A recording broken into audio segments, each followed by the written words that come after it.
Et si on vous disait qu'un trajet Paris-Marseille en voiture électrique se faisait aussi rapidement qu'en voiture thermique ? 9 heures avec les pauses. Planifiez votre prochain trajet en téléchargeant gratuitement l'application ChargeMap, disponible sur iOS et Android.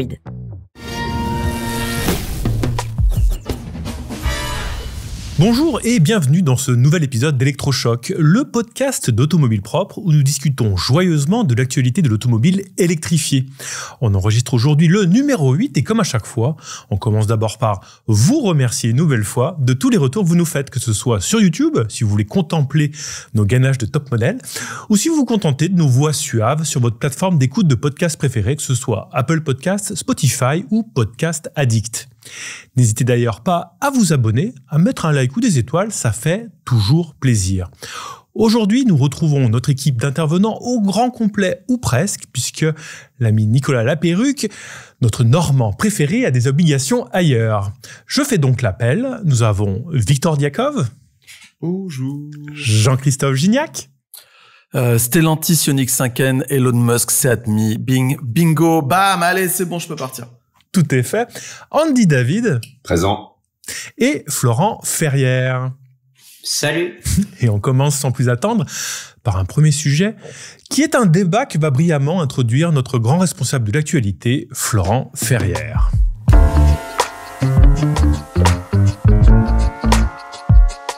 On va parler d'une voiture hybride, car oui, on peut aussi débattre de voitures hybrides dans Electrochoc, même si ça va choquer certains de nos auditeurs. J'en vois certains même autour de la table qui font déjà des gros yeux. On va parler de la Clio 6, parce que c'était vraiment un des événements de la rentrée.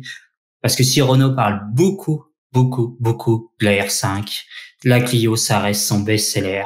Et c'est un renouvellement à haut risque. Et pourtant, même si c'est un renouvellement risqué, la marque n'a pas hésité à tout changer, à bousculer la Clio pour cette 6e génération, notamment le design avec des choix osés qui vont faire débat. On l'a déjà vu d'ailleurs dans les commentaires sur nos articles.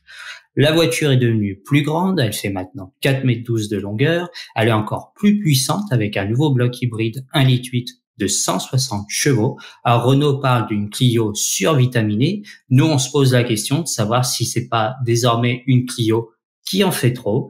Et puis aussi, on va aussi se dire, Renault parle d'une Clio qui est survitaminée, mais nous, on en vient à se demander si c'est pas... Renault parle d'une Clio survitaminée, mais nous, on en vient à se demander si cette fois la Clio n'en fait pas trop. Et puis surtout, on va se demander autour de la table si vous aimez ou pas cette Clio 6. Et je propose qu'on commence par JC, qui à l'annonce des sujets, parce qu'il faut pas croire, on les prépare à l'avance. JC, c'est le puriste, c'est le jusqu'au boutiste, il dit... Si c'est un pot d'échappement, ça ne m'intéresse pas. Et c'est pour ça que tu me lances en premier, merci. Et c'est pour ça que je te lance en premier, sans filet, comme ça, débrouille-toi. T'as quand même un avis sur cette Clio 6. Ouais, ça représente... Ouais. Est-ce que... Alors, je sais que t'es pas très hybride. Toi, tu voudrais que tout le monde soit déjà en électrique, extrémiste que tu es. Mais est-ce que c'est pas qu'une voiture aussi populaire que la Clio, au-delà du fait de cette nouvelle version, est-ce qu'elle existe en hybride, soit pas un pas vers, je sais pas, une décarbonation des transports personnels? Oh là là, tu me lances dans un truc là, mais horrible. Oui, c'est bien qu'il y ait de l'hybride pour les gens qui ont peur, très bien, voilà. Moi, je voudrais surtout parler du design, en fait. Quand j'ai vu cette voiture, je l'ai trouvée trop belle. J'ai fait un post sur Instagram, la chaîne EV, abonnez-vous. Oh là là, gratuite, allez hop. Et j'ai dit, bravo Renault et tout. Et puis, j'ai eu plein de commentaires de gens qui m'ont dit qu'elle était dégueu. Et en vrai, après, je me suis dit, attends, j'ai peut-être raté un truc. Je la regarde et plus je la regarde, moins je suis sûr de moi sur le fait que je la trouve jolie. C'est l'influenceur influencé, en fait, c'est ça. Exactement. Genre la partie arrière, je suis plus très sûr, en fait. Mais il y a de la prise de risque. C'est cool. Voilà. Non, j'ai pas énormément d'avis sur cette voiture. Moi, en plus, je l'ai pas vue en vrai. Et je pense que c'est une voiture qu'il faut voir en vrai parce qu'il y a beaucoup de détails de style. J'ai l'impression, même au niveau des feux avant, on a du mal à s'en rendre compte un peu en photo. Mais petite prise de risque. Peut-être je commence à en avoir un peu marre du style Gilles Vidal, en fait, où il y en a un peu partout quand même. La face avant, elle est compliquée quand même. Donc voilà, j'ai pas d'avis plus que ça. Merci de m'avoir jeté dans le banc en premier. Mais du coup, tu parles de peut-être d'avoir un avis différent quand on la voit en vrai ou sur les photos. Florent, toi, tu l'as vu en vrai. Ouais, j'ai fait l'avant-première. Alors avec une autre particularité, c'est qu'on la voit en studio. Et bon, ça n'a pas beaucoup fait avancer Schmilblick, mais j'ai envie de dire que j'ai envie de la voir en extérieur maintenant quand même. Parce que voilà, c'est peut-être un véhicule où on va se rendre encore mieux compte de son style en extérieur. Alors c'est vrai que, comme je disais dans l'intro, c'est curieux de voir une Clio qui fait autant de débat sur le style. Hein. On s'attend pas à ça. Voilà, c'est quand même tellement un modèle important pour eux que on se dit pourquoi ils sont partis dans des choses aussi osées qui ne plaisent pas à tout le monde.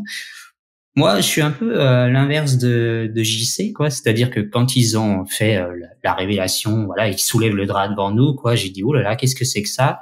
Et au fur et à mesure, en faisant le tour, j'ai dit si c'est pas mal. Alors il y a des artifices de style, j'ai encore un peu de mal, mais en fait je me dis, en fait j'ai envie de leur faire confiance en disant voilà, ils sont pas fous quand même, ils savent ce qu'ils font, les designers, les marketeurs et tout.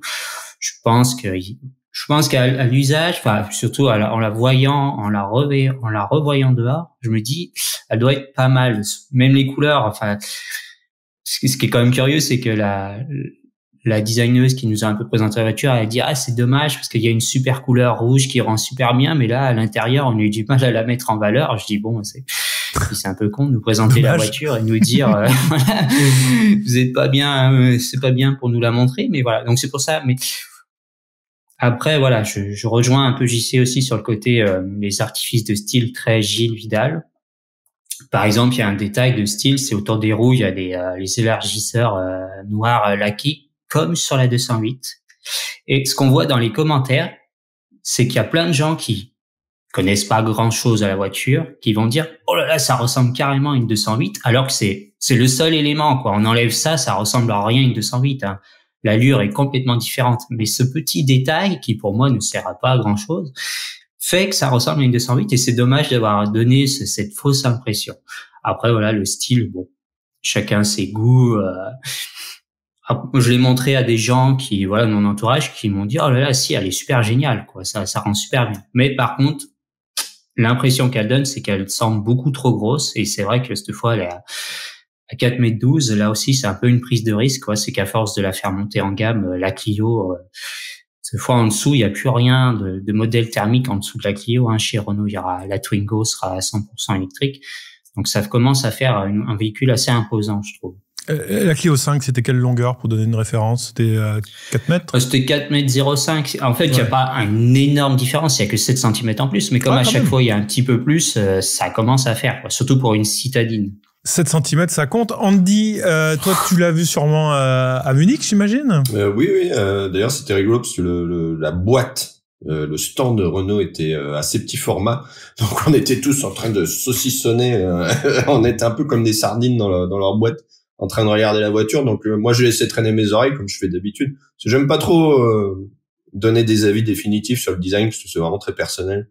Et moi il y a des trucs que je pense et où les gens me disent non c'est génial, alors que moi je trouve ça dégueu, et inversement. On veut savoir. C'est un peu l'objectif d'un podcast quand même, donc oui, partage un peu. Non, ce que je peux partager sans aucun problème, c'est quelques éléments que j'ai entendus. Alors un designer d'une marque concurrente que je citerai pas parce que je ne crame pas mes sources, mais il m'a dit notre boulot c'est quand même pas tout à fait faire du divertissement visuel. J'ai trouvé la formulation assez heureuse.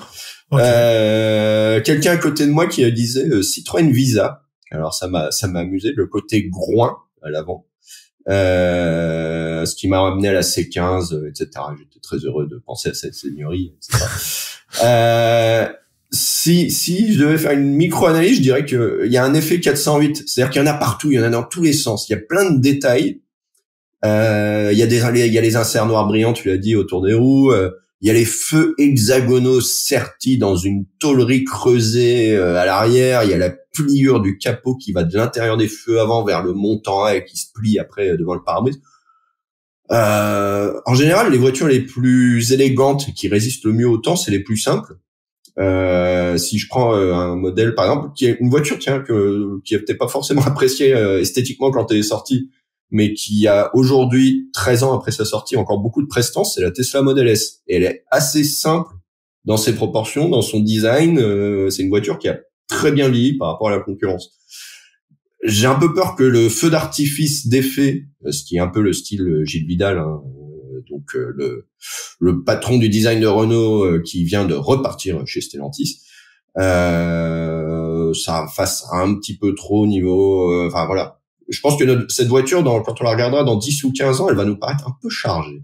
Et puis, il faudra voir aussi, là, forcément, la voiture vient d'être dévoilée. Les versions qu'on voit, c'est la version haut de gamme avec tous les artifices possibles et imaginables, toutes les options. Il faudra voir quelle est la version jaune tôle, enjoliveur, blanche qu'on verra le plus communément au coin de la rue. Victor, quel est ton avis sur cette Clio 6 ? Bon, déjà, c'est pas un SUV, ça c'est bien. Déjà, on n'a pas sacrifié un énième modèle pour en faire un SUV. Et je sais pas, déjà j'étais surpris, j'avais pas du tout suivi en fait. J'étais surpris qu'il y ait une nouvelle Clio parce que je trouvais que la Clio 5, bah, elle était encore assez actuelle, aussi bien au niveau du design qu'au niveau des technos. Enfin, j'ai trouvé qu'on l'a renouvelée un peu pour rien, mais bon, ça c'est le cycle de vie des voitures. Et je pense que je vais rejoindre un peu tous les avis de tout le monde. C'est chargé quand même. Hein, franchement, il y en a dans tous les sens, il y en a partout. Et surtout, ce que je trouve un peu dommage, c'est que la Clio, enfin, on reconnaît même plus que c'est une Clio. C'est-à-dire que tu caches le losange, tu demandes à n'importe qui de deviner ce que c'est comme voiture. Ah, ça peut être une Alfa Romeo, ça peut être une Peugeot, ça peut être une chinoise. Donc ouais, elle s'est banalisée, elle est devenue un peu. Ou alors si tu demandes à ChatGPT de te dessiner une voiture moderne, voilà, ça peut ressembler à un truc comme ça. Donc à voir en vrai, mais là comme ça, à ce stade-là, je suis pas hypé du tout, voilà. Ouais, moi je suis d'accord. Et puis je pense que par contre il faut faire attention parce qu'on a une Clio 5 qui était d'un point de vue de la ligne qui était quasiment une version restylée de la 4. Alors même si c'était surtout l'apparence et que le fond était quand même profondément remanié. Donc je pense que ça faisait deux modèles qu'on était habitués à une certaine ligne de la Clio, une ligne qui était, j'ai envie de dire, pure, presque. Enfin, il y avait une maturité, je trouvais, dans son dessin qui la rendait séduisante, surtout face à une 208 qui, elle, prenait plus le parti justement de l'originalité et voilà, d'une personnalité marquée. Donc, à première vue, effectivement, je trouve ça aussi un peu chargé. Je me laisse le temps, comme d'autres, d'apprécier. Alors, avant de te donner la main, Andy, pour répondre à la question, est-ce qu'elle en fait trop ? Alors, du point de vue de la ligne, chacun aura son avis, mais on peut parler aussi au niveau mécanique où on va se concentrer évidemment sur la motorisation hybride qui nous intéresse aujourd'hui. L'unique, en tout cas aujourd'hui, motorisation hybride de la Clio, 160 chevaux. On avait déjà la Clio 5 à sa sortie qui était en 2021, 140 chevaux, c'était déjà bien plus que ce qu'offrait la Yaris à l'époque et aussi la Jazz, donc on était déjà sur la version la plus puissante de la catégorie. Là pour les vieux, c'est 160 chevaux, c'est à mi-chemin entre une Clio 1 Williams et une Clio 2 RS. Est-ce que c'est bien nécessaire d'avoir une telle abondance de puissance et que ça ne va pas en contradiction avec l'approche hybride ? Alors, on me dira évidemment que ça s'accompagne avec une consommation qui est toujours moindre. On gagne 0,4 litres de moyenne selon la norme WLTP, 7 grammes par kilomètre de CO2, ça aussi c'est chouette, désormais à 89 grammes. Mais je trouve que au final, ça brouille un peu le message. Est-ce que il y aurait pas un parti pris de dire dans une Clio hybride à vocation déplaçoire écologique, 130 chevaux, c'est très bien et restons-en là. Mais je dois dire, moi, ce qui m'énerve le plus, vraiment, je vais utiliser le mot énervé, c'est que on a toujours dans le communiqué de presse que je me suis à nouveau tapé ce matin, c'est l'histoire autour de cette boîte à crabot qui est encore vendue comme directement issue de la technologie F1 ça participe aussi à ce message brouillé où on essaie d'insuffler, attention, c'est l'ADN de Renault Sport et même de la F1, dans quoi dans une voiture hybride a vocation, qui a comme vocation d'avoir la consommation la plus faible. Donc voilà, je trouve qu'il y a des choses à mettre au clair, tant au niveau de la ligne que de la mécanique, et que moi, si on me demande, pour moi la meilleure combinaison, ça serait je veux bien accepter la ligne de la Clio 6, mais avec une CVT dedans. Je pose le truc. Je suis un adorateur de la CVT. C'est le moment de le rappeler. Pour moi, c'est ce qu'il y a de plus efficient et de plus confortable. Et voilà. Il fallait que je le dise. Andy, tu voulais compléter ton avis? Non, c'est un nouveau mot du bingo, si tu veux, la CVT. CVT? Ouais. Non. Oh, putain. Non, 2-3 petits éléments là sur ce qu'on se dit qui me viennent à l'esprit. C'est en fait, c'est un design clivant et c'est peut-être emblématique de quelque chose. C'est que je regardais les volumes. Au début des années 90, la Clio, ça se vendait à 200 000 exemplaires par an. Aujourd'hui, on est plutôt autour de 80-90 000. Donc, en gros, on s'adresse à beaucoup moins de monde. Et les gens sont partis parce que voilà, c'était 10% de part de marché en France, la Clio, il y a 30 ans. Aujourd'hui, c'est plutôt autour de 5%. Donc quelque part, ça veut dire qu'on cherche à moins faire du volume et plus de la valeur. Bon, ça c'est la stratégie des dernières années des constructeurs. Donc on peut sans doute se permettre quelque chose de plus musclé ou de plus clivant sur le design qu'on se permettait pas avant parce qu'on voulait peut-être séduire plus de monde. Contre-exemple, si on prend la Clio 2, c'était quand même une voiture très marquée esthétiquement et qui se vendait sur des volumes énormes. Donc je viens moi-même d'enterrer mon propre raisonnement. Toujours est-il que ouais, voilà. Non, ce qui m'intrigue dans cette histoire aussi, c'est bon. Alors on se parlait aussi des tailles qui grandissent. 412, c'est presque une Golf 4. Donc celle de la fin des années 90, début 2000. Donc là aussi, ça c'est emblématique quelque part de la trajectoire de l'industrie qui va vers des voitures toujours plus colossales. Et puis du coup le problème c'est que ça fait plus de poids, faut motoriser tout ça et donc oui forcément on va chercher peut-être des chevaux en plus. Le 1,6 litre 145 il passait plus les dernières normes européennes, donc c'est pour ça qu'on est passé au 1800. Ce qui était intéressant avec une Clio dans le temps, c'est que il y avait de tout. Ça allait du Cléon fonte, vraiment le moteur indigent qui tout droit sorti des années 60. Jusque à la Williams. Là maintenant on veut simplifier les process industriels, on veut mettre de moins en moins de moteurs dans les voitures, de moins en moins d'offres. Là aussi pour abaisser les coûts. J'attends de voir où est la limite quelque part. Et donc je suis un peu curieux en tout cas de ces choix qui ont été faits chez Renault. Très bien. Quelqu'un veut ajouter quelque chose sur cette Clio 6 ou pas? JC? Il y a Florent qui levait la main. Mais oui, alors moi. Non, mais il y a un truc par contre qui a à noter, c'est qu'on a un nouvel intérieur quand même. Ça c'est moderne, c'est plus moderne. C'est l'intérieur de la Renault 5 plus ou moins quand même, avec les mêmes écrans, même système et tout. Et ça c'est plutôt cool. Et je voulais aussi dire que ça fait très très longtemps que j'avais pas assisté à des discussions sur les cylindrées des voitures. Et ça m'a rappelé des souvenirs de ma jeunesse. Il y a très très longtemps. Donc, Florent, t'avais autre chose à dire? Ah ouais, moi j'ai plein de choses à dire si vous voulez. Moi je peux faire tout le podcast sur la Clio. Donc salut. Allez, fonce. Salut. Avec Florent, on va se faire 1h30 tout seul. Non, c'est quelques précisions. En fait, déjà, elle grandit parce que leur objectif, c'est aussi de capter une partie de la clientèle de la Mégane thermique qui n'existe plus. Donc ça, ils s'en cachent pas vraiment. Surtout qu'en fait, pendant la présentation, ils ont répété à peu près 100 fois le mot berline, quoi. Donc c'est vraiment limite. Ils ont presque appelé ça une berline, même compacte, quoi. Tellement elle est grande. Donc ils assument parce qu'en fait au-dessus de la Clio, en fait il y a plus de modèle classique qui n'est pas un SUV chez Renault, quoi, en thermique ou hybride. Donc la Clio c'est un peu devenu le 2 en 1.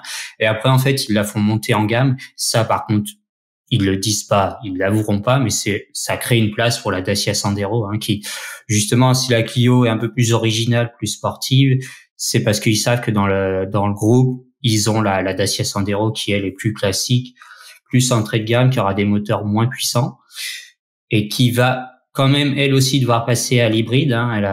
C'est un peu obligatoire, donc il faut créer une place. Je pense justement que la Sandero aura peut-être un moteur hybride moins puissant, et encore je suis pas sûr parce qu'il y a tellement de partage de composants. Et comme disait Andy, il faut limiter le nombre de moteurs, quoi, de versions.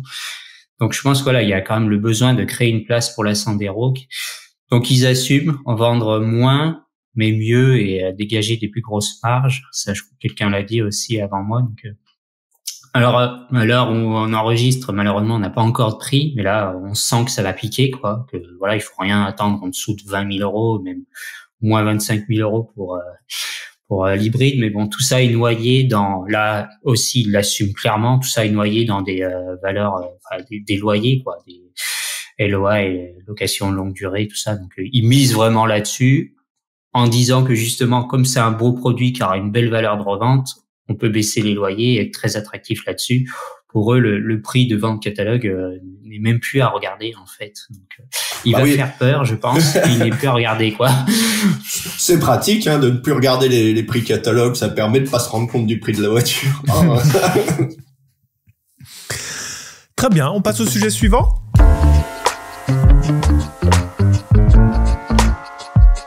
On va parler, cette fois-ci, on va retrouver l'intérêt de JC parce que on va parler d'une autre nouveauté importante, cette fois-ci 100% électrique. Il s'agit de la Kia EV4.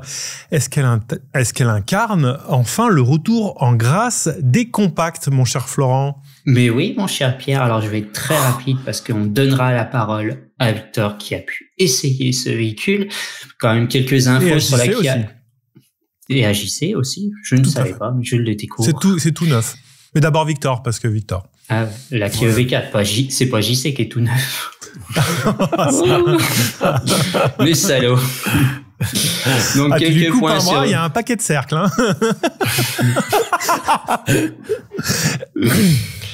Quelques points sur le V4. Alors, dévoilé en début d'année, le V4, elle arrive en ce moment dans les concessions Kia en France. Avec elle, le Kia a enfin un modèle de la famille EV, ou même EV, on devrait même plutôt dire, qui n'est pas un SUV, si je me trompe pas. C'est une compacte, mais une grosse compacte, quand même 4,43 m de longueur dans sa version 5 portes à haillons, celle qui est vraiment taillée pour l'Europe. Il existe aussi une version berline qui est bien vendue en France, donc bon, elle va pas beaucoup se vendre, mais elle est disponible. Un seul moteur, 204 chevaux, deux tailles de batterie, 58,3 et 81,4 kWh. La plus grande batterie donne jusqu'à 625 km d'autonomie. Le bon point, c'est que le V4 en version 5 portes, c'est la première Kia électrique qui est construite en Europe. Et l'avantage, c'est qu'en France, ça va donner accès aux meilleures aides avec une prime CE, par exemple, de 4 200 €. Est-ce qu'on a les prix? Oui, on a tout. Oui. On a un prix de base. Enfin, oui, il y a toute une grille de prix, mais je vais donner le prix de base. Ce que je voulais dire, c'est est-ce que tu peux donner les prix, s'il te plaît? Oui. On a un prix de départ pour la version 5 portes avant les aides à 38 290 €.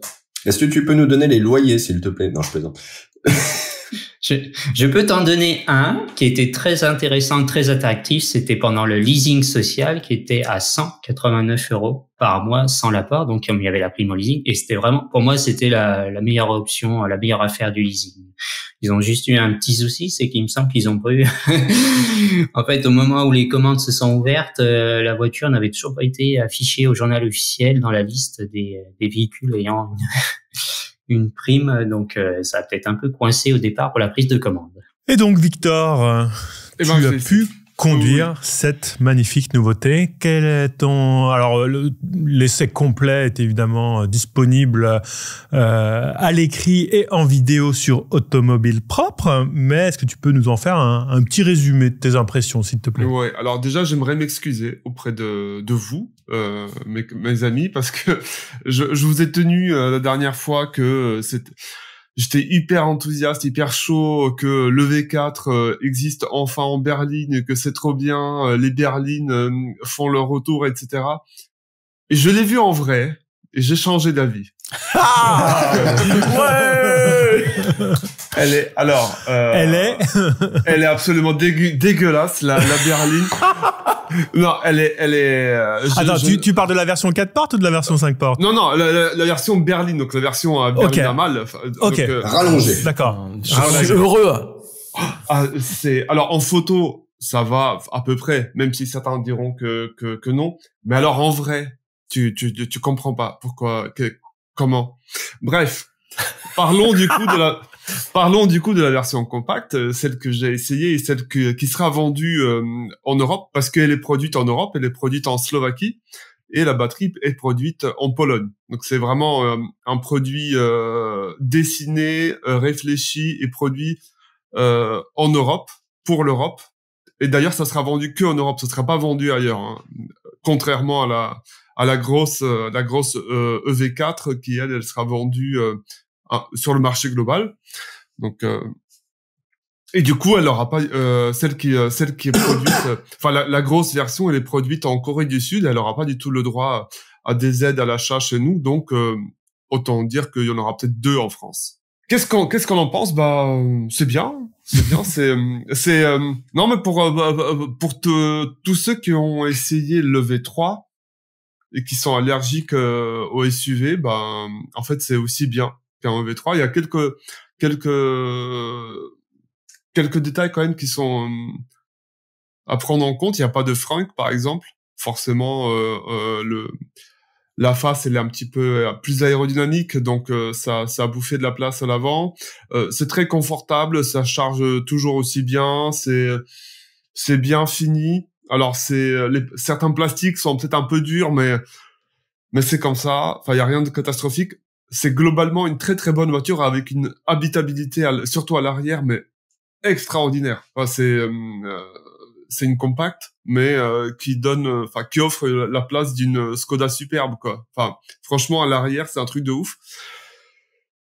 Voilà, c'est pas du tout, pas encore une voiture sportive. La marque a d'ores et déjà présenté, annoncé l'arrivée d'une version 4 motrices, d'une version GT.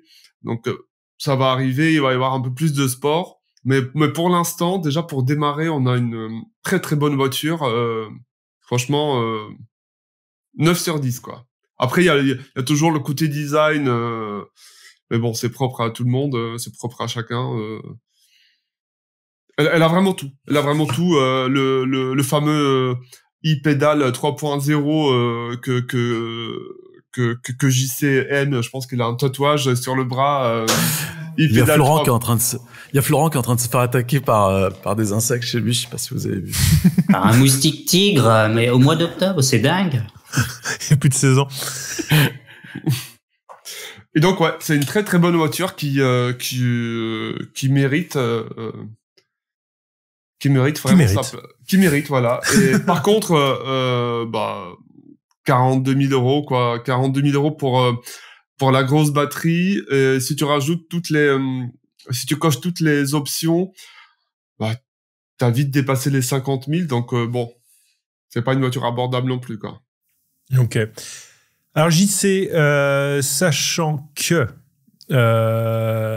tu connais les dates de diffusion de ce podcast.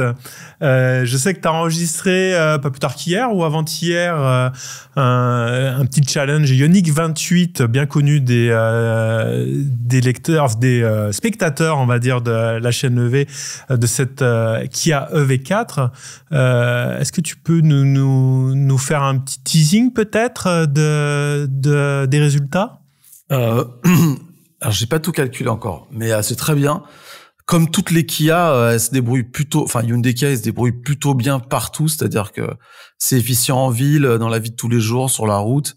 Sur l'autoroute, c'est pas mal, mais en plus, croisé avec la taille de la batterie, t'as une autonomie vraiment, c'est vraiment une grosse routière. Et moi, d'ailleurs, je pense qu'en 58 kWh, ça suffit largement. Moi, je suis comme Victor. Pour moi, c'est l'équivalent d'une V3. Sauf que t'as le bonus, donc financièrement, elle est beaucoup plus intéressante. Je trouve qu'il y a trop de place à l'arrière par rapport à la taille du coffre. Moi, j'aurais avancé un peu... des sièges coulissants, ça aurait été très cool, parce que finalement, je sais pas ce que t'en penses, Victor. Le coffre, il est pas ouf, Victor, quand même, non? C'est un peu décevant.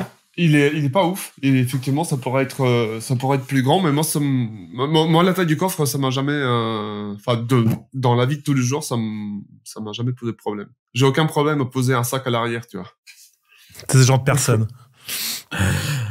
Sinon, à conduire, c'est sympa. Moi, je trouve que, en plus, elle est très bien équipée dès la première version, la version R, là. Donc, si vous prenez une 58 kWh en version R, bah, vous avez quand même une bonne bagnole avec tous les aides à la conduite, tout.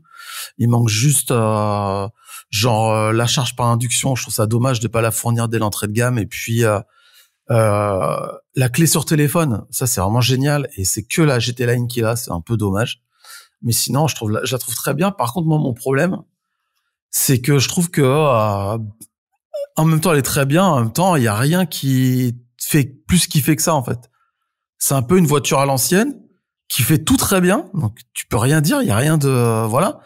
Mais il y a pas de plus produit et tu ressors de l'essai en te disant, ouais, ok, c'est bien, mais j'ai pas plus kiffé que ça. La conduite, c'est pas plus kiffant que ça. Voilà. C'est très bien, mais pas, c'est bien, mais pas ouf, quoi. Voilà. Est-ce que Mais je recommande à tout le monde. Si quelqu'un me demande, je dirais, ouais, prends, trop bien. On n'a pas parlé des puissances de recharge qui sont, pour rappel, pour la petite batterie, donc le pic pour la petite batterie, c'est 108. Pour la grosse batterie, c'est 128. Est-ce que, alors, à voir la forme de la courbe, évidemment, mais 128 kW en pic en 2025, c'est pas un petit peu faiblard? Bah, sur une batterie de 82, limite, tu vas t'arrêter avant d'être à 10%, ou tu vas te recharger jusqu'à 60 et tu vas faire une charge de 22, 23 minutes et tu seras content, en fait. T'es pas obligé d'aller jusqu'au bout. C'est un peu toujours le débat, capacité de la batterie versus puissance de recharge. Est-ce qu'il vaut mieux avoir une grosse autonomie ou une grosse puissance de recharge? Dans ce cas-là, c'est pas spécialement gênant. Victor, tu avais quelque chose à ajouter? Ouais, alors, on n'a pas eu l'occasion de charger la EV4 pendant les essais parce que c'était un essai sur 24 heures. C'était pas évident de tester la charge, mais j'ai testé la EV3, donc c'est la même plateforme. D'ailleurs, la plateforme, je fais une parenthèse dans la parenthèse. La plateforme, c'est la même plateforme IGMP que les Ioniq 6, les EV6, etc. C'est la même plateforme, sauf qu'elle a été un peu downgradée, c'est-à-dire que c'est plus du 800 volts, c'est du 400 volts, et c'est plus une propulsion, c'est une traction. Voilà, c'est la même plateforme, mais c'est pas du tout la même plateforme. Ça, est-ce que c'est pas une réponse classique de Victor, ça? C'est pareil, mais rien à voir. Et donc, on nous assure que entre EV3 et EV4, on nous assure que c'est la même chose. Et si c'est le cas, en fait, la courbe de charge que j'ai pu observer sur l'EV3 est très satisfaisante. C'est-à-dire que même si ça plafonne à 128, enfin 130 kilowatts, eh ben ça tient vraiment longtemps. C'est un beau plateau, quoi. Ouais, exactement. J'avais de mémoire observé du 70, 80 kilowatts aux alentours des 90%. Ce qui est encore très bien, ouais. Ouais, ouais. Donc ça, il y a pas de grosse chute à partir de 80%. Donc ça explique quand même le temps de 31 minutes pour faire le plein de 10 à 80. T'as quelque chose à dire, Andy, sur cette EV4 ou pas, point? Oui, alors c'est à la fois un commentaire et une question. Le commentaire, c'est on avait roulé en EV3 l'année avant, etc. On connaît bien enfin, pour moi, le EV3, c'était peut-être la voiture de l'année plutôt que la Renault 5. Je me suis posé la question, si moi j'étais dans le jury, est-ce que j'aurais pas mis plus de points à l'EV3 parce que c'est une offre plus complète, alors que la Renault 5 avait peut-être le petit bonus de l'esthétique et du plaisir, alors que l'achat raisonnable ou l'achat vraiment pour moi assez dans ses gammes et dans ses prix. Enfin, je trouvais que l'EV3 cochait vraiment toutes les cases, si ce n'est peut-être un prix un peu élevé. Il y avait un truc où je m'étais dit, c'est que c'est quand même une voiture pas très fun à conduire, le V3. Et je me demandais si le V4, un peu plus basse, et peut-être mieux chaussée, aussi avec des pneus un peu plus sympas, ça rendait quelque chose d'un petit peu plus efficace. Et donc, je pose la question à messieurs Victor et JC. Est-ce qu'il y a un petit peu plus de plaisir de conduite dans une EV4 que dans une EV3? Alors, elle est de mémoire, je crois qu'il y a le centre de gravité a été abaissé de 8 centimètres, et la position de conduite de 4 centimètres.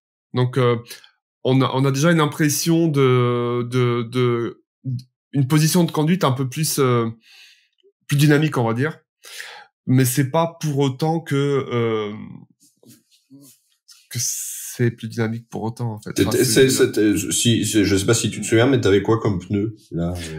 Alors, j'avais des Hankook Ion. Ouais, donc je crois de mémoire que c'est les mêmes que sur le V3. C'est exactement les mêmes que sur le V3. Qui sont orientés très efficience, quoi. Exactement. C'est orienté efficience. C'est pas les pneus les plus confortables qui existent. Enfin, voilà.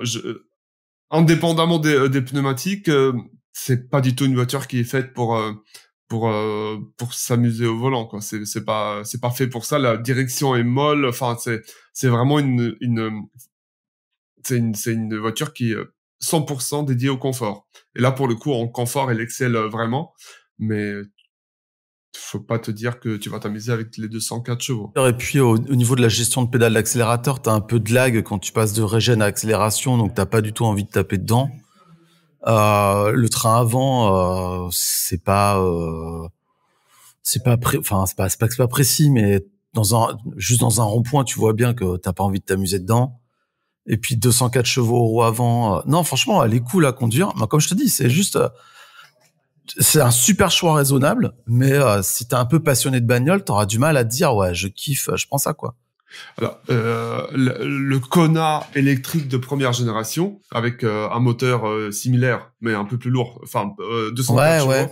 Le Kona était vraiment fun. Mais il perdait beaucoup de traction, et je pense que justement ils ont calmé le jeu, quoi. C'est pour ça que c'était rigolo.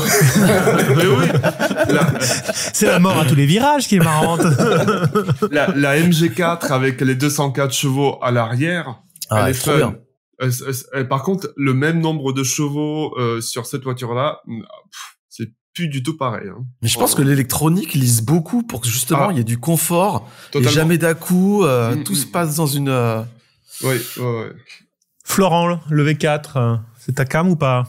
Pas spécialement, mais en fait, voilà, déjà, on a eu un débat avant sur la Clio 6 et les excès de design. Bon, alors, pour moi, eux, ils sont quand même un cran encore au-dessus. Quoi, je l'ai vu au Salon de Lyon, là, ils avaient plusieurs versions exposées. Je me dis, je trouve ça chargé avec des artifices grossiers, mais voilà, c'est vraiment un avis très personnel. Après, à vous entendre, voilà, ça a l'air d'être très classique. Et moi, c'est une proposition ça m'attirerait pas spécialement, parce que pour moi, Kia, ce que j'attendais, c'était, il y avait une base qui promet du 800 volts. Là, voilà, ça descend en gamme. Alors, même si la courbe de recharge est bonne, franchement, la version de base, à peine plus de 100 kW de recharge rapide, je trouve ça me déçoit un peu de leur part, quoi. Voilà, je veux dire, pour moi, ils avaient une avance et tout. Là, on dirait qu'ils ont plus spécialement d'avance, qu'ils cherchent pas à en avoir, qu'ils cherchent pas à avoir une proposition qui se détache un petit peu. Même si, bon, il y a 10 fois pire, hein, sur le marché, hein. Voilà, il y a la 308 Restylé qui vient d'être lancée. C'est carrément, c'est carrément plus cher. Ça fait 100 kW, maximum voilà. Mais, voilà, quand on compare, enfin, on en revient toujours aux mêmes choses, hein, mais pour 39 990 € avant remise éventuelle, vous avez une Tesla Model 3, qui est plus grande, qui recharge plus vite, qui a plus d'autonomie. Donc, au bout d'un moment, quand on compare au reste, c'est ça qui me rend perplexe, c'est que ça sort plus du lot. C'est une voiture parmi d'autres qui a cet avantage, oui, de ne pas être un SUV.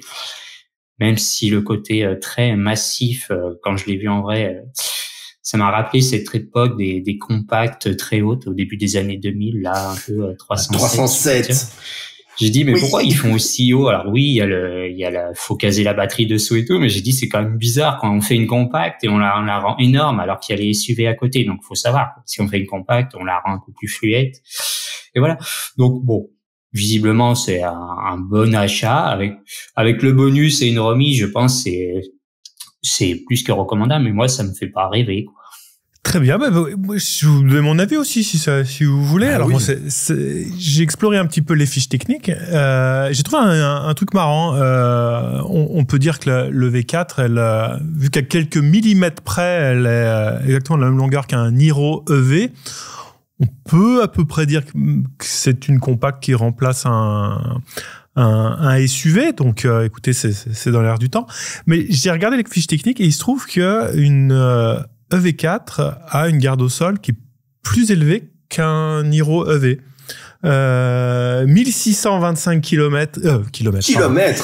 1625 mm avec les jantes de 17 pouces pour le V4, 150 mm sur le Niro. Je trouvais ça assez notable et rigolo.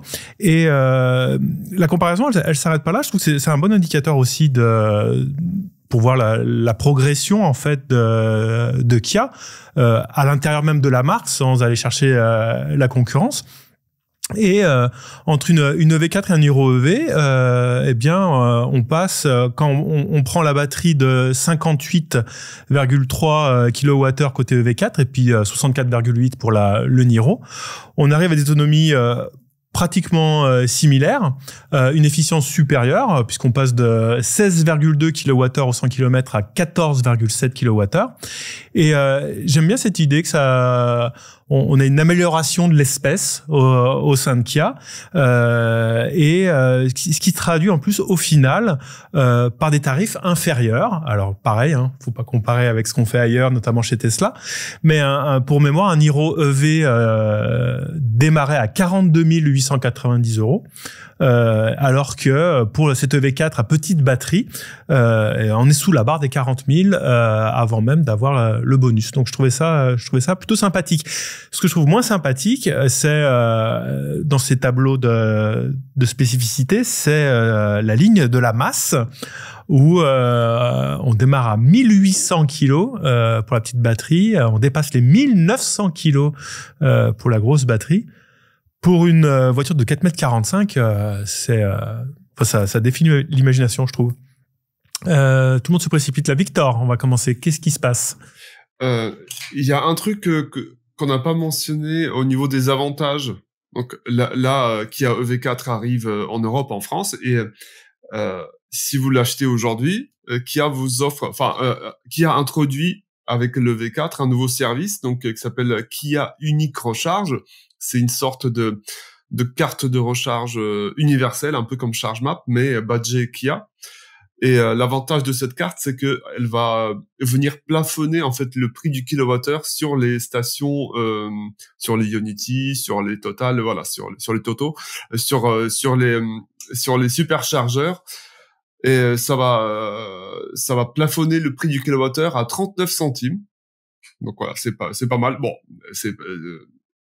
il y a une marque américaine qui fait mieux sur ces superchargeurs, mais voilà, c'est toujours ça de prix, surtout si vous voyagez beaucoup. Donc c'est un abonnement, enfin c'est toujours ça à prendre. Ça coûte 26 € normalement par mois. Là, ça vous est offert au bout de 2-3 recharges par mois, c'est rentabilisé. Donc voilà, c'est toujours bien. Voilà. C'est tout ce que j'ai à dire. JC. Ouais, moi je voulais revenir sur la taille de cette voiture. C'est quasiment la même taille qu'un Scénic quand même. C'est vraiment très gros, on se rend pas compte finalement. Et dans le design, il fait très compact, mais en fait je crois qu'il y a 2 ou 3 cm d'écart avec un Scénic E-Tech quand même. Ensuite, je suis passé de l'EV4 à la Model 3 l'une derrière l'autre, et on est beaucoup plus haut dans le V4. C'est pas vraiment, on n'est pas aussi bas que dans une vraie berline type Model 3 ou i4, etc. Et j'avais que 2 choses à dire finalement, je crois. Et si, je voulais dire que tu comparais avec le Niro EV, qui pour moi est une des pires voitures électriques les plus inintéressantes sorties depuis longtemps, et tant mieux qu'il ait pas duré longtemps, qu'il soit remplacé par cette EV4 et cette EV3. Très bien, tu craches sur sa tombe. Ok, Andy. Exactement. Non, tu parlais de la masse et et du fait que sur cette plateforme on pouvait caler des grandes batteries. Finalement, si on regarde les caractéristiques justement, on est assez proche par exemple d'une Cupra Born et de la plateforme MEB qu'il y a chez Volkswagen. tant en poids que en puissance que en taille de batterie. Je pense que c'est sur ce terrain-là ou dans cet univers de concurrence-là qu'il faudra chercher la concurrence pour cette EV4. Pour finir sur le sujet, la Kia EV4, comme vous pouvez le voir, ça nous fait parler, mais si vous voulez vraiment savoir ce qu'elle donne, vous pouvez tout à fait l'essayer, cette voiture, et c'est même extrêmement facile sur Automobile Propre, puisqu'on a un centre d'essai où vous pouvez vous rendre sur Automobile Propre, où vous pouvez, dans une concession la plus proche de chez vous, aller l'essayer tout à fait gratuitement et rapidement.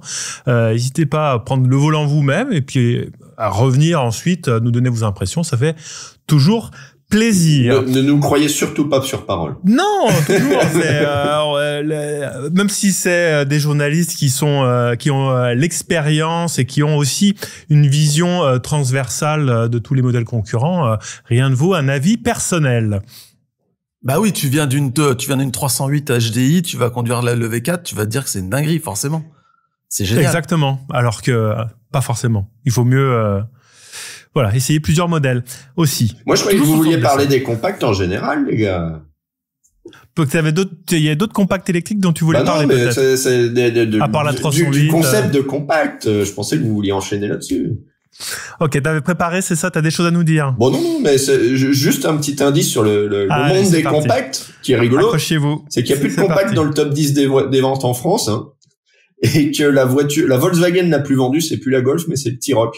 Et c'est emblématique d'un fait que j'ai entendu à plusieurs reprises ces derniers temps, c'est que les clients des compacts traditionnels, maintenant, ils achètent des SUV-B. Et du coup, la compacte la plus vendue aujourd'hui, c'est? En France, 308, 12e place. Ça reste la 308, très bien. T'as parlé d'Élise Lucet. Élise Lucet, elle a montré que quand on rentre dans une concession automobile, le vendeur, il arrive, il te force à acheter un SUV, il te met un couteau sous la gorge. T'es obligé d'acheter un SUV parce que ça lui rapporte plus et t'as plus le choix d'acheter autre chose. Et il y a toute une caméra cachée pour montrer ça. Bon, bah, sauf que la caméra cachée, on voit qu'en fait, le vendeur montre bien les deux véhicules et il fait bien les deux propositions, quoi. Mais voilà, mais selon Élise Lucet, bah, t'as pas le choix, quoi. T'es obligé d'acheter un SUV. Électrochoc. Je pense qu'il balance les vérités. J'habite à l'étranger, je pense qu'il faut en parler de ce qui se passe à la télévision française. On va revenir sur ce sujet sur Automobile Propre très très rapidement. On va faire un article dessus, je pense, parce que ça, faut un petit peu tirer le vrai du faux. On va prendre un petit peu de hauteur. On a fait le tour de l'EV4. Question. Une petite question. Non, mais rapide. Parce que entre un gros SUV et une berline, il y a un vrai avantage pour les longs trajets parce que la berline est beaucoup plus aéro. Mais je me demande, Andy, toi qui as un peu enquêté là-dessus, entre une compacte et un petit SUV, une compacte, c'est pas très aéro parce que t'as pas, tu sais, à l'arrière de quoi écouler le flux. Est-ce qu'il y a vraiment un intérêt de passer d'une compacte à un petit, d'un SUV? Tu vois, j'ai l'impression que entre EV3 et EV4, en fait, qu'est-ce qui change vraiment, quoi? Alors, j'enlève mes lunettes parce qu'on va aller loin, là. Si tu me lances là-dessus.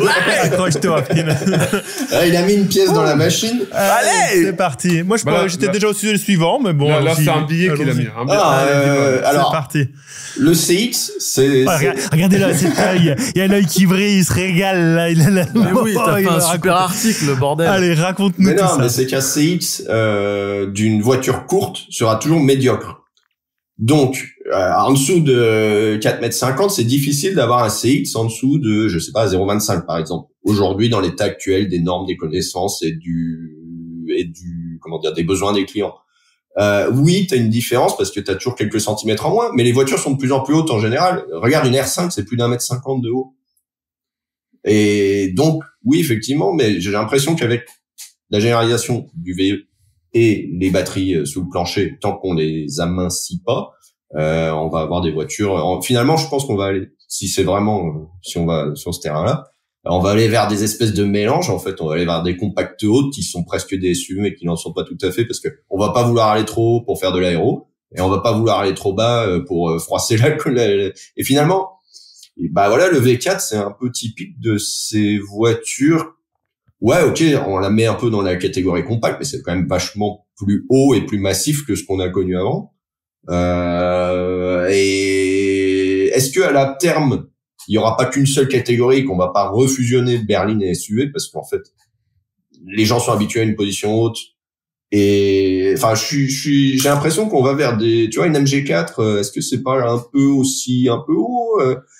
Enfin, j'ai l'impression une Ioniq 5, un truc bizarre. Qu'est-ce que c'est une Ioniq 5? C'est le un V6 SUV, surtout, c'est pas un SUV, un EV6. Le V6, c'est encore plus entre les deux. Et j'ai l'impression qu'en fait la catégorie SUV va mourir de sa belle mort en étant absorbée et finalement il y aura plus de distinction assez rapidement, si ce n'est esthétique.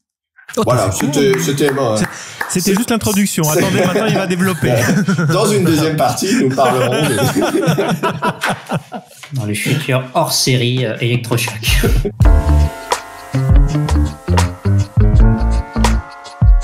Et on va passer au sujet de la fin du thermique qui est annoncé en 2035. Mais est-ce encore possible, Florent ?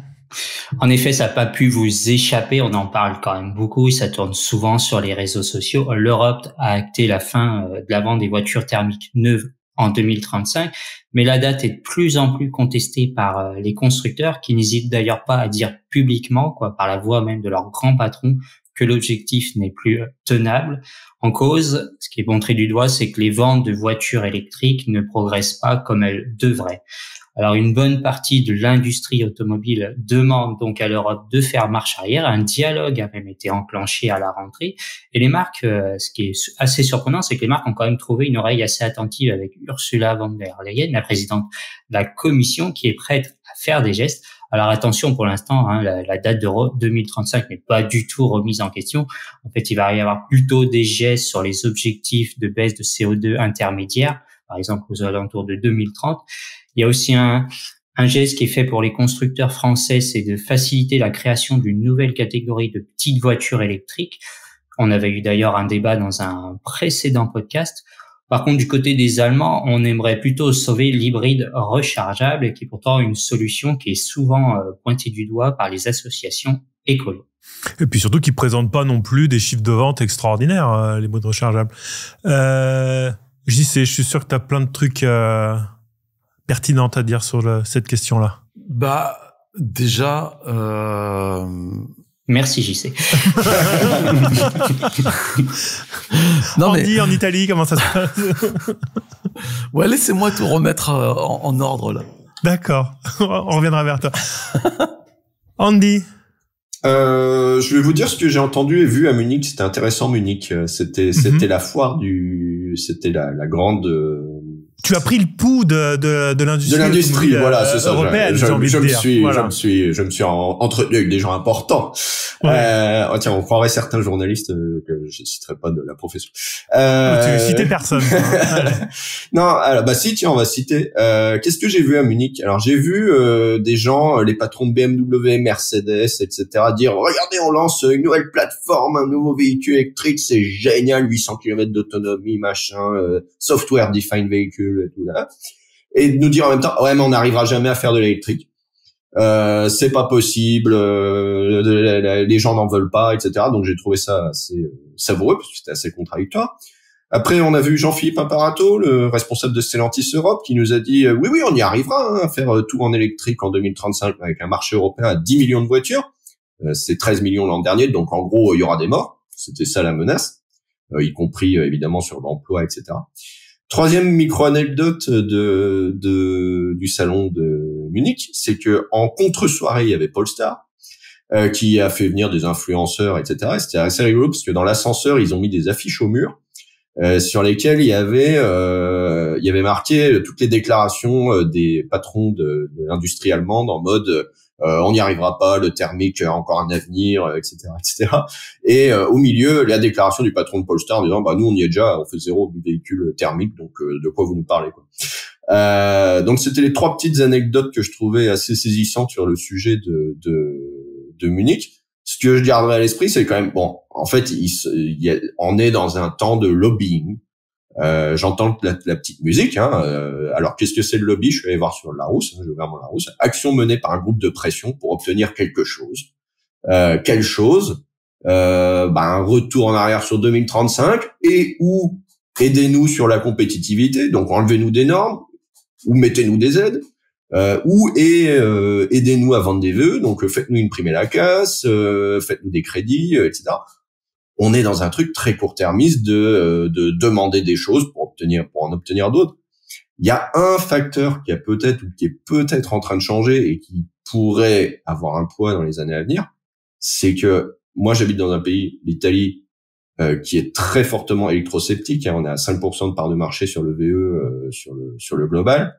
Je vois des pays entiers, et l'Italie en fait partie, où le discours politique, médiatique, et le suivant, c'est Bruxelles qui a décidé l'interdiction en 2035, on s'en sortira pas, et les constructeurs s'appuient sur l'opinion publique et inversement pour exiger qu'on revoie cette date. On va dire que la pression, on sait que Ursula von der Leyen a une majorité un peu flottante et a besoin de soutien de gens qui sont plutôt classés à droite, voire très à droite sur l'échiquier politique européen, pour maintenir sa commission. Disons que voilà, la pression politique se fait plus pressante, et je pense que les constructeurs, tels les piranhas sentant l'odeur du sang, s'engouffrent dans la brèche et essayent d'obtenir quelque chose. C'était un peu long, hein. Non, c'est très intéressant, comme ouais, toujours, Andy.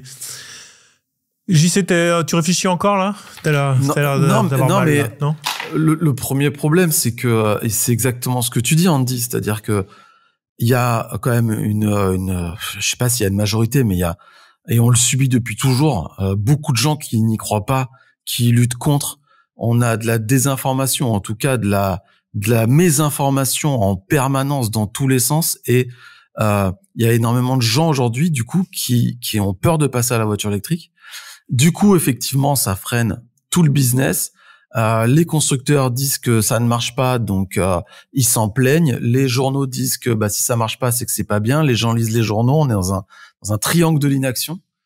Et moi, je trouve ça vraiment épuisant quand tu regardes par exemple en Chine où d'abord ils ont des produits qui donnent vraiment vraiment envie, et les gens ils vont tous dans le même sens, ça vend, voilà, c'est un truc d'avenir quoi. Aujourd'hui pour moi le problème c'est qu'on a des gens en France et en Europe, et surtout en France, parce que j'ai l'impression que plus tu vas vers le nord de l'Europe plus ça bouge rapidement, et plus tu vas vers le sud de l'Europe et plus c'est compliqué. Et encore a priori l'Espagne ça progresse bien la voiture électrique. Donc voilà, pour moi, le premier problème, c'est la désinformation, la mauvaise information du public qui fait que ça ne marche pas, ça se vend pas, les gens ont peur, et du coup, ça fait effet boule de neige. Les constructeurs qui avaient pas envie de s'y mettre, du coup, ils ont une excuse pour pas s'y mettre. Tous les gens contre, ils ont des excuses pour dire que c'est nul, et en tournant rond alors que c'est un succès dans plein de pays, que les gens sont très contents et que c'est complètement possible. Et moi, ça me rend complètement fou. Voilà. Moi, je pense aussi que Andy a raison sur un autre point, c'est que l'écologie, je trouve, c'est plus politique que jamais, et la moindre décision dans sa vie quotidienne qui amène vers la diminution de son empreinte carbone est vue comme on se place sur l'échiquier politique en faisant ça, et du coup il y a plein de gens qui vont avoir une opposition immédiate de principe à des choses qui sont portées par des partis écolos. Donc c'est peut-être ça aussi qui a un frein, notamment en Italie, où c'est un choix du camp d'en face, en fait, la voiture électrique. C'est mon avis en tout cas. Victor, quelle est ta contribution à ce sujet, s'il te plaît? Eh bien, moi, je suis heureux de me retrouver dans ce PMU où on partage. Moi, j'ai que l'avis de PMU sur ce sujet. Mais c'est aussi pour ça qu'on t'aime, mon Victor. Ah, merci. Que dit la plèbe? Vas-y. En fait, je suis pas vraiment. Je suis d'accord et pas d'accord avec JC. Désolé, JC, c'est la première fois. Il faut une première à tout. Pour moi, le plus grand, vraiment le plus grand frein au passage à l'électrique, ça reste le prix, en fait. Ça reste totalement le prix. Mais ça, c'est aussi général à l'automobile moderne, à la voiture dans sa globalité. Mais aujourd'hui, acheter une voiture à moins de 20 000 euros, ce n'est pas possible. Enfin, la voiture électrique a augmenté. Attends, juste une petite pause, Victor. Max, on t'entend taper sur ton clavier, je crois. Ouais. Voilà, c'est pour ça. Très bien. Victor, pardon, excuse-moi. Ah, il y a même un petit bruit de fond qui a disparu. Donc, je trouve que le principal frein, en tout cas que moi je peux observer, c'est le prix des voitures électriques. En tout cas comparé à ce qui peut se faire en essence, il y a quand même un gap qui est assez marqué. Et en moyenne, on peut estimer l'usage de la voiture électrique à 3 fois moins cher. Enfin, au niveau de les recharges versus le carburant, à peu près 3 fois moins cher en faveur de l'électrique, mais c'est largement compensé par le prix des voitures électriques. Et du coup, pour la plèbe, pour les gens, pour monsieur et madame tout le monde, la rentabilité, ou en tout cas le point, la rentabilité de la voiture électrique, elle se chiffre en plusieurs années, voire décennies. Donc,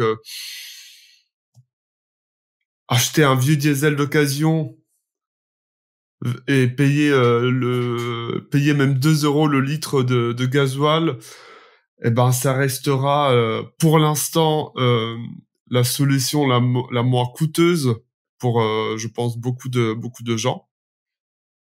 Et du coup, le 2035 me semble personnellement, je n'y crois pas. Personnellement, on va faire 1 voire 2 voire 3 pas en arrière, on va durcir encore peut-être les vieilles normes, on va supprimer sûrement les voitures Euro 4, Euro 5, Euro 6A, etc. Mais ça va rester. Enfin, la voiture thermique va continuer à exister après 2035 sous une autre forme plus contraignante, ultra taxée comme en Norvège ou comme dans les pays du Nord. Mais je n'y crois pas. Qu'à l'échelle européenne ou même mondiale, que tout le monde puisse basculer du jour au lendemain au full électrique. Sans parler du fait que l'électricité soit produite de manière complètement différente en France, en Allemagne, en Pologne, en Chine, en Ukraine. Enfin voilà, chacun produit son électricité de manière complètement différente. Voilà, rendez-vous en 2035 pour l'épisode 3643 de l'électrochoc pour confirmer ou non cette théorie, mais en 2035, il y aura toujours du diesel et de l'essence en concession. Ok, après Florent, on est d'accord, 2035, c'est l'interdiction de la vente de voitures neuves thermiques. Oui, on pourra toujours revendre d'occasion sa vieille fumante, j'ai envie de dire. Ouais, mais on va sortir les voitures d'occasion directement des chaînes d'assemblage. Oui. Hein? Et puis, Qu'est-ce que veut-il? Ouais, mais c'est... Je donne des idées comme ça. Et les vieux, faudrait les tuer à la naissance. C'est exactement ça. Ouais.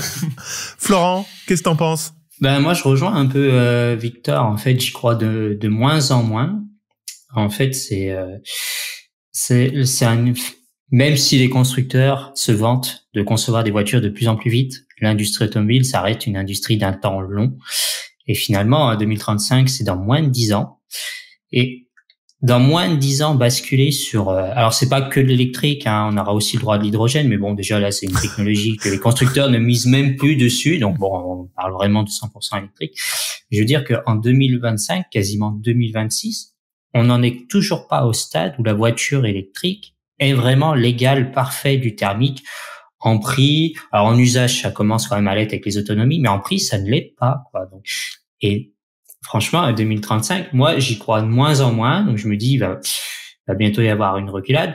Alors, je suis plutôt euro convaincu, moi. Mais là, c'est vraiment un sujet où je me dis, là, on est vraiment allé trop vite. Alors, il y a la fameuse précipitation d'après Dieselgate qui fait qu'on a eu tout un enchaînement de décisions vraiment accélérées, peut-être un peu précipitées. L'envie aussi d'être un continent qui font toujours vouloir faire mieux que les autres. Bon, alors la Chine est quand même très en avance sur l'électrique. C'est vrai que JC l'a dit. Bah, après, c'est au prix aussi d'énormes subventions. On a tellement arrosé tout le monde que l'électrique est devenu quasiment moins cher que le thermique en Chine, donc c'est facile, quoi. Il y a un inversement qui s'est fait assez facilement grâce au prix. En Europe, c'est pas encore le cas. Moi, je pense que voilà, on est allé trop vite. Et voilà, l'Europe veut tellement normer les choses. Alors les normes, c'est toujours utile. Hein. Quand il y a une norme, généralement, pour moi, les gens, on critique souvent les normes, mais c'est qu'il veut dire qu'il y a eu un problème quelque part et qu'il a fallu essayer d'arranger le problème. Donc il y a des normes de sécurité, des normes de pollution pour les voitures, mais on va tellement loin que en fait l'Europe se tire une balle dans le pied. Donc ça se voit par exemple avec cette histoire de vouloir créer une catégorie de petites voitures électriques, parce qu'en fait on allait tellement loin dans les normes que c'est devenu impossible de faire des petites voitures essence pas chères. Enfin voilà, c'est dingue. Même donc il a fallu faire une catégorie hors norme dans tous les sens du terme. Ouais, voilà, on est obligé et encore, enfin, ça peut être un autre débat, donc je vais pas aller trop loin, mais même cette catégorie, j'y crois déjà pas, parce que déjà, c'est parti pour des années de paperasserie, quoi, que les constructeurs vont sortir des voitures avant même que ça existe, hein. La Twingo et la Future Spring sont déjà annoncées à moins de 20 000 €, ce qui est l'objectif de l'Europe pour cette catégorie de sous-voitures électriques. Donc, je vois pas trop ce qu'elle va apporter, mais bon. Donc voilà, moi, je pense qu'on est allé trop vite, j'y crois plus trop. C'est vrai qu'il y a du lobbying, c'est sûr, ça a toujours existé, le lobbying, à voir où l'Europe sera prêt à reculer. Alors après, ceux ils sont pas beaucoup quand même à vouloir dire non, il faut surtout pas reculer. Andy a parlé de Polestar, bon, ça me fait un peu rire, c'est un peu facile de dire regardez, nous on y arrive, mais quand on vend 50 bagnoles par mois, par pays, c'est bon, quoi, c'est un peu... Regardez, nous on y arrive. Ouais. Voilà. Donc voilà, ils sont pas beaucoup assis, il y a quand même Volvo qui était plutôt avec eux, Volvo il y a quelques semaines a dit finalement en Europe on va quand même reculer. Ils ont lancé en Chine un hybride rechargeable à prolongateur d'autonomie, là cette nouvelle solution intermédiaire, et ils commencent à se poser la question de l'emmener en Europe, quoi, alors qu'ils étaient partis pour basculer très rapidement sur du 100% électrique. Donc voilà, c'est preuve que les chiffres de vente sont pas encore très bons. C'est dommage, hein, comme dit JC, c'est porté par une désinformation. Mais on va pas forcer les gens d'acheter des voitures qu'ils ne veulent pas encore. Hein. Ça, c'est ça le problème un peu de cette réglementation, quoi. Mais moi, ça me dérange pas qu'ils veulent pas passer à l'électrique. Je veux juste qu'ils veulent pas passer à l'électrique parce qu'ils ont les bonnes informations. Oui, pour les bonnes gens, raisons, ils veulent pas y passer parce qu'ils croient des choses qui sont, c'est quand même dans 10 ans, c'est 3 générations de voitures. Rien qu'en 5 ans, nous, on a vu des trucs. Enfin, on est passé quand même du top. C'était bon, il y avait Tesla, mais le top, c'était en gros une e-Niro. Et aujourd'hui, on a des voitures, on peut même plus aller pisser pendant que ça recharge. Enfin, on est vraiment sur des équivalents thermiques larges sur les dernières. Je parle de, par exemple, la Xpeng G6. Dans 10 ans, on a vraiment le temps on va avoir des caisses de folie. Il y a plus de raison de pas vouloir y passer. Et comme tu disais, Pierre, c'est vraiment juste des camps qui s'affrontent sans vraiment peser le vrai pour et le contre. Qu'on importe 100% de notre pétrole et qu'on aurait 100% de notre électricité qui est française. Enfin, on voit que le côté des choses qui nous intéresse, enfin, c'est un biais cognitif, quoi. Et il y a plus grand monde qui se pose et qui se dit attends, est-ce que c'est bien, est-ce que c'est pas bien vraiment, est-ce que là les constructeurs ils nous mitonnent pas parce qu'ils ont pas envie d'y aller, parce qu'ils sont moqués de Tesla au début et qu'aujourd'hui ils sont tous à la ramasse. Qu'est-ce qui est vraiment franc, qu'est-ce qui est vraiment vrai dans toutes les informations qu'on entend? C'est ça qui me rend ouf. Est-ce que c'est vraiment impossible de faire des voitures électriques pas trop chères? Est-ce que les constructeurs ils veulent pas des marges trop hautes et ça rend le truc inabordable? Je sais pas. Juste, je me dis putain, on est quand même un grand peuple, quoi. On doit lutter contre les émissions de gaz à effet de serre. On a 10 ans pour y arriver. Et même on fait des voitures électriques aujourd'hui. Après, on pourra changer les modes de production d'électricité avec le temps. Putain, mais c'est possible, quoi. Juste, arrêtons de tourner autour du pot et on y va, quoi. Il est énervé, là. Il est énervé, ouais. Mais il y a peut-être aussi un autre problème qu'on n'a pas forcément évoqué jusque-là, c'est il faut... c'est un objectif 2035, c'est un objectif parmi tant d'autres qui peut se faire, mais au dépend d'autres. C'est-à-dire que on pourrait... je pense avoir un choix encore plus grand de voitures électriques, des voitures électriques très peu chères.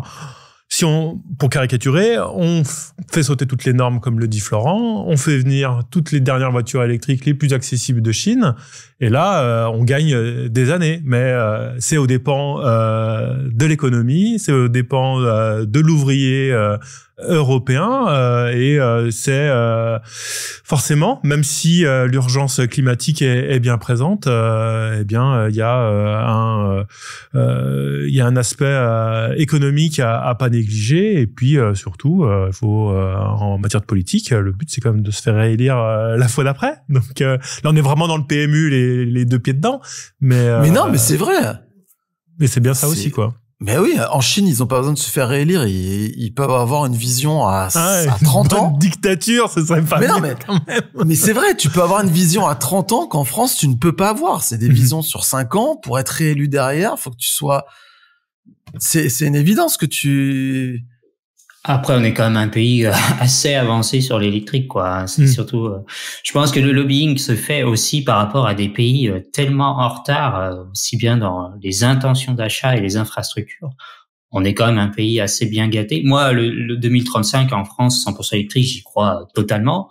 Ah ouais? Voilà, en France, tu penses que ça sera bon? J'y crois totalement dans le sens où c'est possible. C'est largement possible. D'ici 10 ans, il y a les infrastructures, il y a le marché, les propositions automobiles pour. Après, voilà, je pense qu'il y a quand même d'autres pays où c'est galère, où là, je peux comprendre quand même que le lobbying, mais bon, voilà, le lobbying, c'est, Pierre a un peu sous-entendu, il y a un chantage à l'emploi qui a toujours existé, qui a pour n'importe quelle norme, et puis, donc bon, c'est difficile, quoi, Après, c'était quand même curieux, Andy en parlait, c'est-à-dire qu'à Munich, voilà, il y a tellement un double discours, le patron de BMW est vraiment devenu assez virulent sur le sujet, et pourtant en même temps ils ont présenté la l'X3 Neue Klasse en disant c'est une nouvelle ère, quoi, c'est génial et tout. Donc il y a tellement un double discours assez curieux.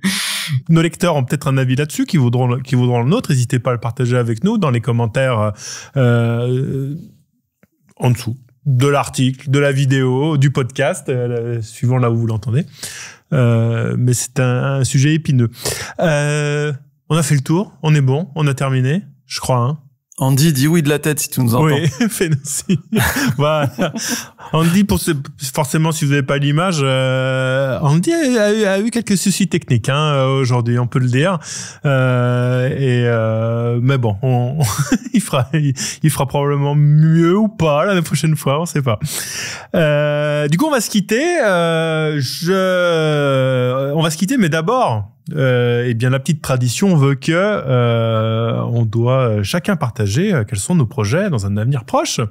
Commençons par Andy. Andy, il va nager. Avec les truites. Avec des truites, il va faire du drift. Il va remonter le courant comme un saumon. Je sais pas. Bon, on ne le saura pas. JC, donc vous avez fait sur la chaîne EV là un petit challenge Ioniq 28 de l'EV4 qui va suivant le moment où sera diffusé ce podcast sera bientôt ou déjà en ligne. Qu'est-ce que vous avez d'autre dans les cartons? On se fait un road trip. Alors ça y est, j'en ai parlé plusieurs fois, mais ça y est, ce week-end on part avec des voitures entre 120 et 250 000 euros, faire un tour. Vache, on se refuse rien. Ouais, on va à Amsterdam en passant par l'Allemagne, on va faire de l'autobahn, ça va être génial. On va comparer 4 voitures de luxe. Est-ce que vous passez par Strasbourg? Non. Ok, d'accord. Oh, c'est un nom catégorique et définitif, très bien. Oui, parce qu'on a déjà fait tout le plan, alors non. Okay. Et on a publié aussi un road trip où on compare une G6 2, là, celle qui charge en 12 minutes, avec une Ioniq 6 4 roues motrices. Donc, la G6, c'est une performance de 4 roues motrices aussi. Et on se rend compte que quand t'as pas l'efficience, t'as beau charger vite, ça crée pas un gros écart quand même. C'est assez intéressant. Et voilà, c'est l'actu de la chaîne actuellement. Très bien, ça répond à la question de l'éternel débat dont on parlait tout à l'heure, c'est-à-dire est-ce qu'il vaut mieux une grande autonomie et une vitesse de recharge moyenne ou une grande vitesse de recharge et une autonomie moyenne. Vous avez un premier... Efficience, voilà, efficience, vitesse de recharge. Voilà, après, la batterie limite, on s'en fout. Très bien. Florent, Couverture de l'actu au jour le jour. Et si j'ai un tournage à la fin du mois d'octobre, mais comme très souvent, on n'a pas le droit d'en dire plus pour l'instant, donc ça n'avance pas grand monde. Je pense on va juste citer la marque, et puis je pense que les gens feront le... Oui, c'est une grosse présentation d'un nouveau véhicule chez Renault. Chez Renault, voilà. Donc, comme on a déjà vu la Clio 6, on a déjà vu la Clio 6, c'est la prochaine. Vous pouvez en déduire ce que vous voulez. Victor, je crois que tu as un planning assez chargé dans les jours et semaines qui viennent. Ouais, c'est pas mal. C'est mon cochon. Ça commence la semaine prochaine, même cette semaine avec un Xpeng G9. Donc j'ai hâte de découvrir cette nouvelle plateforme, cette V2 d'un véhicule qui a l'air assez prometteur. Donc ça, ensuite j'enchaîne avec plusieurs modèles d'une marque suédoise, plusieurs modèles électriques. Et ensuite, je rends donc une des voitures suédoises et je m'envole pour le salon de Tokyo. Ouais, ça, j'ai vraiment hâte. Je pars avec une marque japonaise qui va entre autres nous faire découvrir les keycars. Donc il y aura quelques vidéos qui vont sortir sur AP, donc ça c'est vraiment chouette. J'ai vraiment hâte de découvrir et le pays et le salon de Tokyo. T'as pas besoin d'un preneur de son, enfin quelqu'un qui t'accompagnerait, sympathique. Avec qui t'as déjà fait des vidéos? Je vois pas de qui tu veux dire. Je suis pas disponible. Moi.